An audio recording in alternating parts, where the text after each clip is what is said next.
have to play the hand you're dealt when you come up here, because when you plan 10 months in advance, 11 months in advance, because that's how early you have to plan. In order for guys to get vacation, they can only get vacation a couple weeks out of the year. In order for you to find a place to stay and make your plans, it has to be done months in advance. And it can be a double-edged sword, because you don't know what the migration is going to do and what your timing is going to be with that as you come into where you're going to stay. We're here a week early. Last year we were a week later, and we did real good on mallards, but we were just kind of in between the goose waves, it seemed like. They started piling in here, and we were leaving. It was snowing the last day. Come a week early this year, try to make up for that, which I totally agreed with, and now we wish we were probably here next week. So I mean, for sure, a lot of guys probably think it's North. Oh yeah, tell my buddies I'm going to North Dakota. Oh, you're gonna slaughter them. I mean, they think they just come up here and throw a layout blind down the field and everything's gonna suck right into you. It's not like that.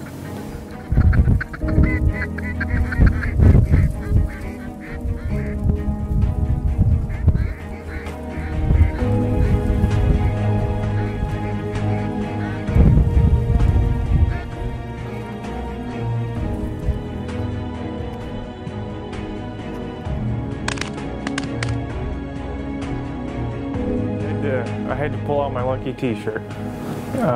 It was a T-shirt that was given me many years ago when my grandfather had passed away. It's a T-shirt that I always remember him wearing, and I only bring it out when we go on our hunting trips. And at the time when we need a little bit of luck, at a time when we need it the most.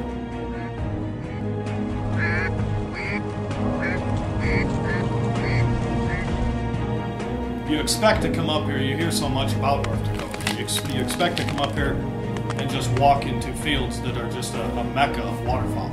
And when you finally get here and you realize that the crops didn't work for you, the weather didn't work for you in the fall, the weather didn't work for you in the spring, it didn't work for you in the summer, and you don't have a whole lot in your favor, and you make this journey to get here, and you think that you're just going to walk into this just massive migration of mallards, and it didn't work that way.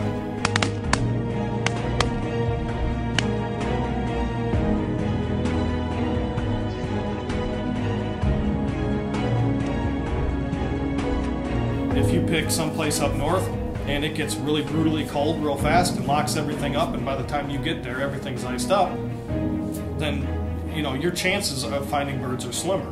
If you're too far south, it's the same thing.